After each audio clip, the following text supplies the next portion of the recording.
excited about this opportunity. If you want to hear more of how that came to be, it's kind of a funny story. We'll save that for later. But anyway, I volunteered us. The other pastors were thrilled. And so we're going to be hosting.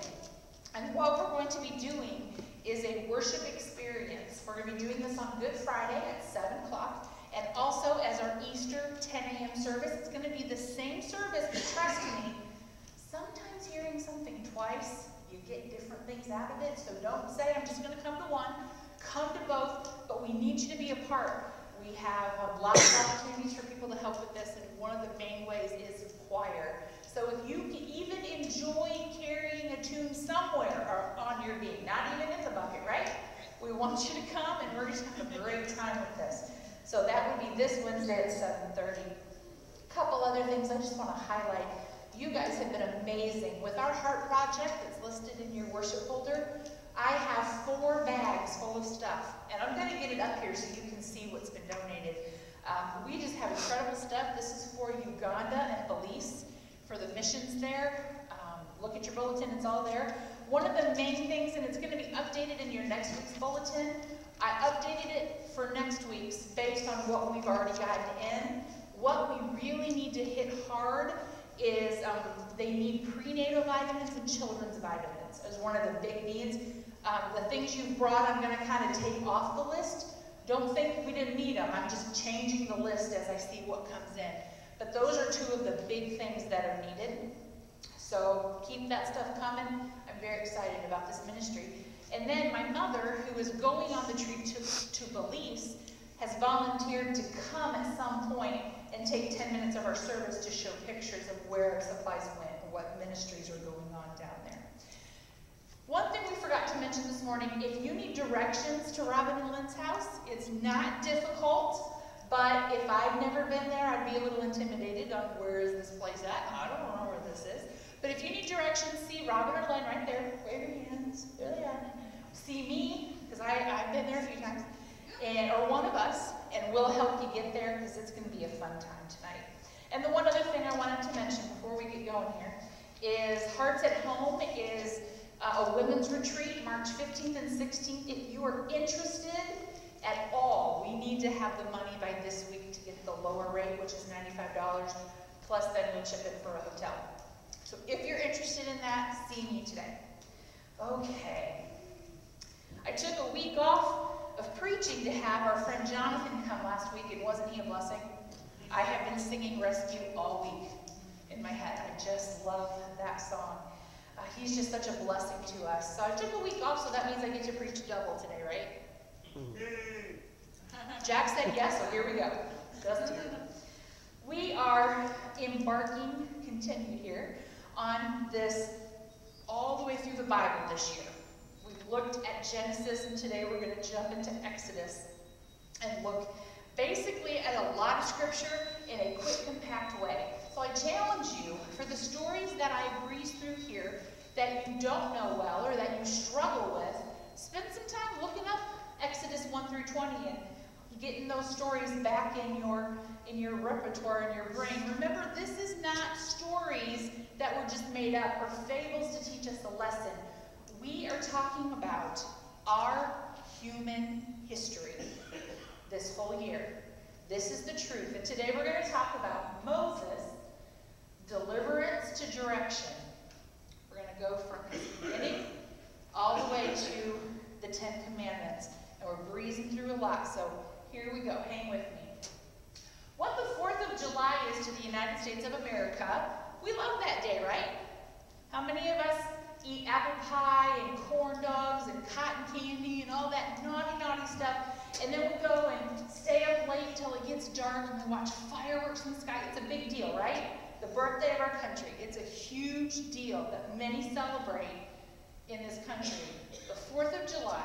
What the 4th of July is to the United States of America, the Exodus was to the Israelites. Probably even a greater celebration.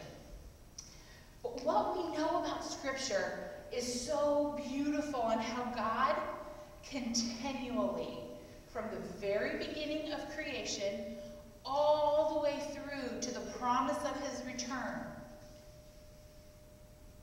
he is faithful.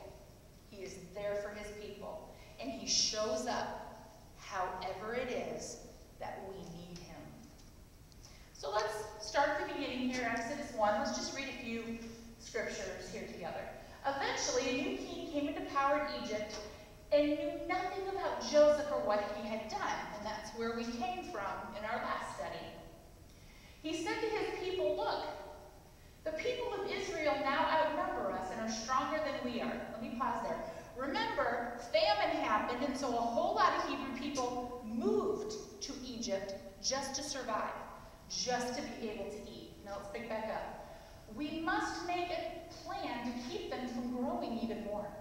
If we don't, and if war breaks out, they will join our enemies and fight against us. Then they will escape from the country. So the Egyptians made the Israelites their slaves. You know, we might joke about being slaves. We might joke about hard times, but can you imagine this? Going from normal life to now you do whatever I say when I say for however long I say or I will beat you. This is what they faced. This was life. Times have changed. The Hebrews are now slaves to the Egyptians. God's people are now slaves. I just want to really highlight how harsh this word is. They had to work 18 hours a day. They got to eat what they were given to eat. They got nothing to possess. They lived in little tiny areas. They lived wherever they were told to. It was hard times. It's not like they had all the machinery and things we have to do to build today. They had to do everything by hand with no assistance. Let's continue. Then Pharaoh, the king of Egypt, gave this order to the Hebrew midwives. When you help the Hebrew women as they give birth, watch as they deliver. If the baby is a boy, kill him. If it is a girl, let her live. But because the midwives feared God, they refused to obey the king's orders. They allowed the boys to live too.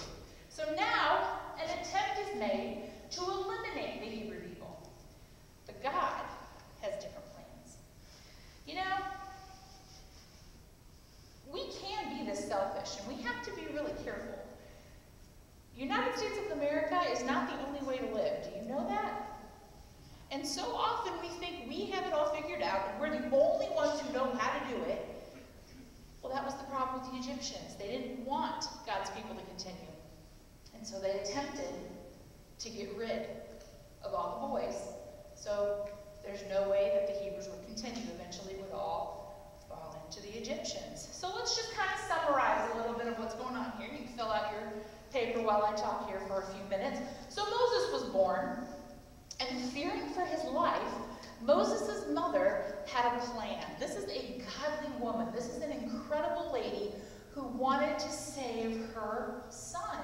So Moses was placed in a basket. Scripture tells us she lined it with tar and reeds so that it would float but also protect him. And she placed him on the Nile River and sent his big sister to watch as he floated down the Nile River. Well, Pharaoh's daughter found this little baby and decided to not let him die, and sent him with the little girl who was with him, and said, why don't you raise him, take care of him as a Hebrew child, and when he's older, when he's weaned, bring him back to me. So Moses' mother got to raise her son who should have been killed. This alone is a miracle, an act of God that this happened. And then Pharaoh's daughter adopted him as her son, and he was raised in the palace. So now we're going to fast forward. A lot of time's passed, and Moses grows up. Let's pick up in the scripture. Maybe. Many years later, when Moses had grown up, he went out to visit his own people, the Hebrews, and he saw how hard they were forced to work. During his visit, he saw an Egyptian beating one of the fellow Hebrews. After looking in all directions to make sure no one was watching, Moses killed the Egyptian and hid the body in the sand. Moses' struggle with the treatment of his people, he struggles with it and makes a decision to commit murder. Now,